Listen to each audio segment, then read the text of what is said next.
ஜனாதிபதி தேர்தலில் வந்து தமிழ் பொது வேட்பாளர் நிலைப்பாட்டுக்கு தமிழ் தேசிய கூட்டமைப்பு, அதாவது இலங்கை தமிழரசு கட்சியினுடைய கிழக்கு பாராளுமன்ற உறுப்பினர் சாணக்கியன் மற்றும் வடக்கு பாராளுமன்ற உறுப்பினர் சுமந்திரன் ஆகியோர் எதிர்ப்பு வெளியிட்டிருக்கிறார்கள். அதை நீங்கள் எப்படி பார்க்கிறீர்கள்? என்னென்று சொன்னால், இன்றைக்கு சாணக்கியன் அவர்கள் சொன்னார், இது எங்கிருந்த பிரச்சனை வந்து சர்வதேச மட்டத்தில் போகணும், சர்வதேசத்தில் விசாரணை நடக்கணும், சர்வதேசத்தில் போய் இதுக்குரிய நடவடிக்கை எடுத்தால் தான் எங்கிருந்த பிரச்சனைக்கு வழிகாணும். அது சரி, இன்றைக்கு சர்வதேசத்துக்கு போக வேண்டிய பிரச்சனையை தானே நீங்கள் ஒத்தி வைக்கிறீங்கள்.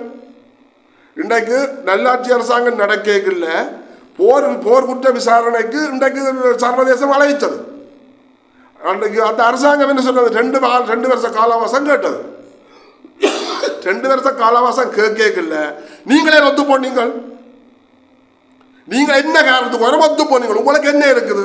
நீங்கள் ஒத்து போனாடி கோடிக்கணக்கான காசை வேண்டி நீங்கள் உங்களோட பையன் நிரம்பி போட்டு நீங்கள் மௌனமாக இருந்து கொண்டு பிறகு இன்றைக்கு வந்து எதிர்ப்பு தெரிவிச்சுட்டுருக்கிறீர்கள். ஏனென்றா நீங்கள் எதிர்ப்பு தெரிவித்தால் நீங்கள் குளிர்காயலாம், நீங்கள் உங்களது வாக்கு வங்கியம் பெருக்கலாம், அடுத்தது அங்கால உங்களது கல்யாணாவை பெருக்கலாம், உங்களோட சகலதை உங்களோட சுற்றஞ்சூழலை பெருக்கிறதுக்கு நீங்களுடைய வழிவகுக்கலாம். உண்மையின்படி போர் குற்ற விசாரணைக்கு நீங்களே ஒத்து போனீங்கள். சர்வதேசம் கேட்டது தானே, நீங்கள் அவன் அரசாங்கம் 2 வருஷம் கேட்க உங்களை தானே கேட்டது. அப்போ நீங்களே 2 வருஷத்துக்கு ஒத்துக்கொண்டு நீங்கள் ஒத்துக்கொண்டு போட்டு கோடிக்கணக்கில் வேண்டும் நீங்கள். அப்போ உங்களுக்கு அது இப்போ கஷ்டமாக தான் இருக்கும். ஏனென்று சொன்னால், நீங்கள் அது யார் வேண்டது வேண்டாது வேறு பிரச்சனை, அது வேண்டவருக்கு சுடும் வேண்டாதவருக்கு சுடாது. ஆனால் இன்றைக்கு அந்த போர் குற்ற விசாரணை என்னத்துக்கு வரை நீங்கள் ஒத்துக்கொண்டீர்கள். அன்றைக்கே அந்த போர்க்குற்ற விசாரணைக்கு இல்லை, போர்க்குற்ற விசாரணை செய்யத்தான் வேணும் என்று சொல்லிக்க இன்றைக்கு சர்வதேசம் இன்றைக்கு அரசாங்கத்தை கூப்பிட்டுருப்பா, நாங்கள் விசாரணை செய்திருப்பார். இன்றைக்கு ஏதோ ஒரு தீர்வு வந்திருக்கும். இன்றைக்கு காணாமல் போகிற ஆக்கள் விட்டாலும் சரிதான், யாருன்றாலும் தான் ஒரு தீர்வு ஒன்று வந்திருக்கும். இன்றைக்கு தீர்வுக்கு முட்டுக்கட்ட போட்டது யார்?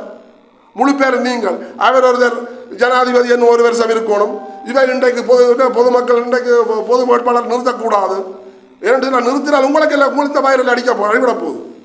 மக்கள் இனம் கண்டு கட்டாயமாக இந்த பொது வேட்பாளருக்கு எல்லாரும் ஒற்றுமையாக ஒன்றுகிணைந்து ஒருங்கிணையங்குள்ள நின்று நாங்கள் தமிழர் எல்லாரும் பலமாக நிற்கிறோம்ன்றதை காட்டுறதான் எங்களுக்குரிய வழி. இல்லைன்னு சொன்னால் நடுக்கடலில் ஒரு நாய்க்கு நக்கு தண்ணி என்ன மாதிரி அதை விட கேவலம் நாங்கள் சாவண்டிருக்கிற வேறும். தயவு செய்து மக்கள் எல்லாரும் புரிஞ்சு கொள்ளுவோம்.